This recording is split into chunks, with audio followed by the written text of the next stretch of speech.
Exactly, exactly. But I mean, also, you see what's been happening with this whole DJ tutor concept is, again, it's really surreal because I have emails all the time from people who used to be a DJ, and they've looked at what's going on, not just me in particular, but everyone, Brian and all of the other DJs around the world, and they've thought, crikey, look at this. You know, there's such a good vibe going on now, and they want to play a part of it. And I think possibly the reason they stopped becoming a DJ is because maybe, you know, they get married, or, you know, it's too much, or they get bored, or maybe they just feel there's so much negativity that it's not worth it. But I think people are looking now and thinking, well, yeah, this is good. It's a good vibe, and I want to be a part of this. And I'm finding as well now that people who used to be a DJ are getting back into it and are enjoying themselves far more now than they used to. No, I know for a fact. I mean, okay, much like you, I've noticed you were, I guess I might as well ask a question here. Were you a drummer at one point? Yes, I started playing the drums when I was 10, and I can play. I do not class myself as a good drummer, but I can play. I've been in a few bands, and I feel that that's one thing that has helped me immensely with the element of beat matching and etc. Right, because a drummer has to be is the one who creates the beat, correct? Yeah, this is it. You know, I mean, the drummer is the metronome in the band, and you know, the drummer, in a sense, can almost take the band on a journey as well, exactly the same as the guitarist, because the guitarist, if you've got or anyone who plays a musical instrument, but you see, if the drummer can say slowly knock the tempo up, then the whole feel of the track builds and builds. And okay, well, I'm not on about taking a track from 120 BPM and the drummer all of a sudden takes it to 150, because theoretically the drummer should keep continuity in the timing. But the irony is that it's very psychological. If a drummer starts at 120 and then at the end of the track gets to 125, psychologically the crowd are built up, even though they don't know it.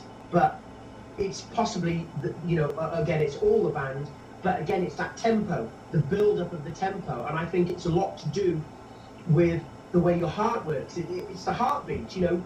When your heart beats a lot faster, you're more alert. So do you see where I'm coming from there? Right. No, I get exactly what you're saying. Your heart starts pumping, the blood starts flowing, your brain starts to work fast, you get more energy in you, and that's basically, I think, where you go with, you know, with DJing sets. I mean, I know for a fact that I always try. I forgot who it was that told it to me, but somebody said that when you create a set, you always want to start off at like a relatively good tempo, build it up to like this apex where it's like the crowd is real into it, their energy's pumping, and then you got to bring them back down and, you know, slowly level them off. And you can do this several times during the night. I think it might have been you that actually talked about that in your sets. You were talking about arranging different tracks. I'm trying to remember which video it was, but you were talking about arranging tracks so that you did that. So you built your crowd up to like this apex, and then right as you got to that peak, you just started to slowly bring them back down again. Yeah, sure. Again, and I find quite often this is a lot to do with the new DJs, what they will do. And again, it's quite ironic, because I can understand a new DJ for the first time walking into a nightclub and wanting to impress the crowd. But quite often the DJ will come in and they will just play their best top tunes. And of course, quite often those tunes could be just a continual hard edge and fast and furious, and, you know, without thinking, let's take them on a journey, let's float them on a little cloud, and, you know, or we're blowing up a balloon and they're sitting on this balloon, and the more air we pump into it, the higher it'll rise, but very gently. And then when we get to a peak, we just let the air out slowly and we let them glide right back to the floor again. Yeah, right. Yeah, go on, carry on, sorry. I was no. Hey, that's the spirit of the punk TV thing, right? Yeah.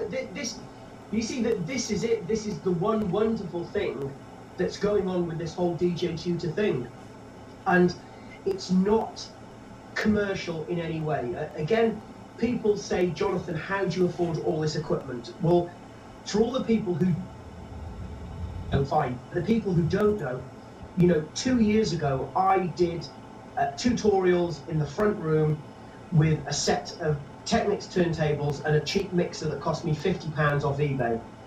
And the reason I did those videos, because I went on the internet and there was nothing for free.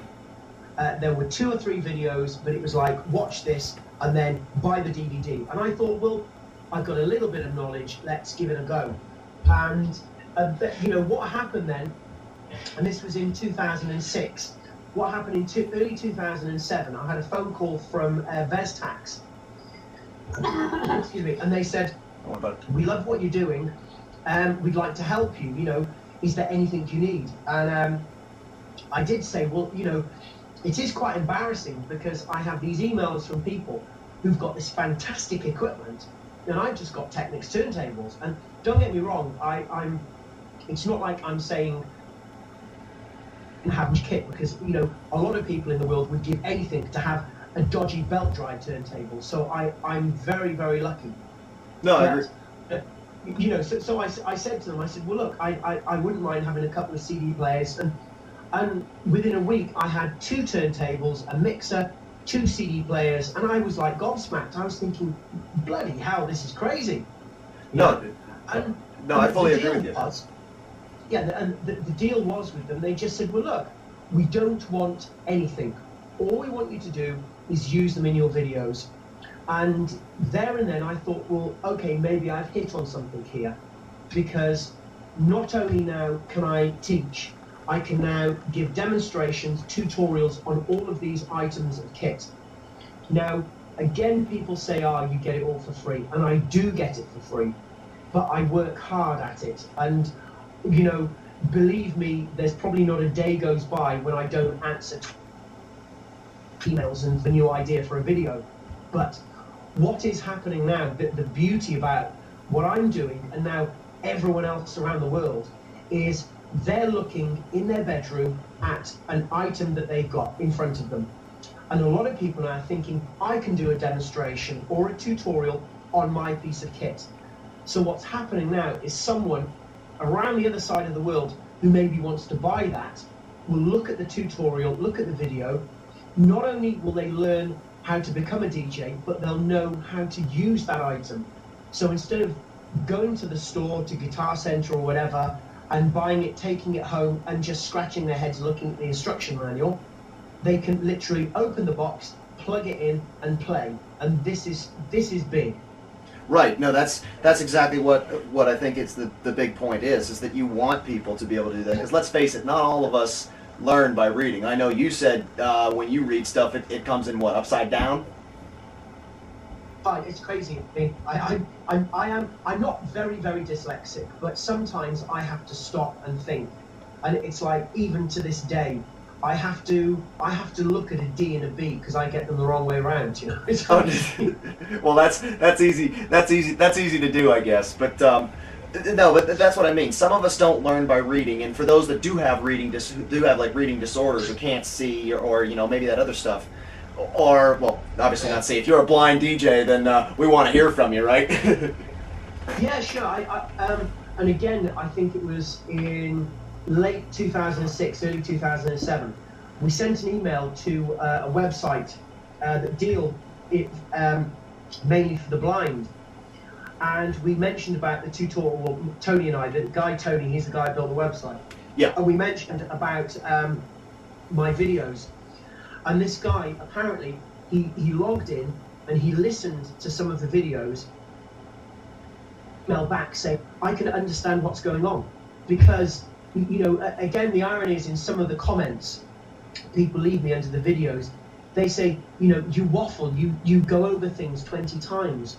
But my emphasis there is that I want to explain things as precisely and concisely as possible. Again, you see, what we have to consider is that we in the Western world, we are very lucky. We have all the amenities, we have everything we want.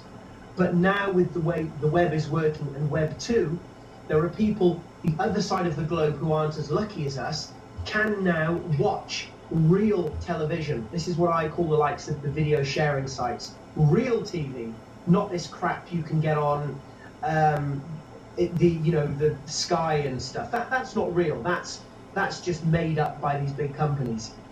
But you get these people in these new countries, and basically, some of them play in a turntable. Some of them wouldn't know what a vinyl record is. So what I've done, I've gone right down to basics, and I've said, this is a vinyl record. You know, if you put the needle on here, it plays music. This is the needle. It's the tiny pinprick at the end of the styli, and the needle is a diamond, and the diamond is the sort of thing you'd find on a lady's wedding ring, right? But it's a lot smaller.